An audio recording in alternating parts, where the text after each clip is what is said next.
Keby nemal ten volavý hlas, ste by určite rád niečo zaspieval, ale mali sme čtvrtok dosť náročný koncert.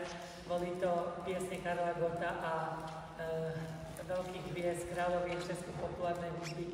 A dneska teda Potrokňoha, on naozaj mal takú škaredú dvojtyčňovú výroznú, ale už to bude lepšie. Takže ospravedlňujeme sa, ale bolo to za srdca pre vás. Ďakujeme. A čakáme vás.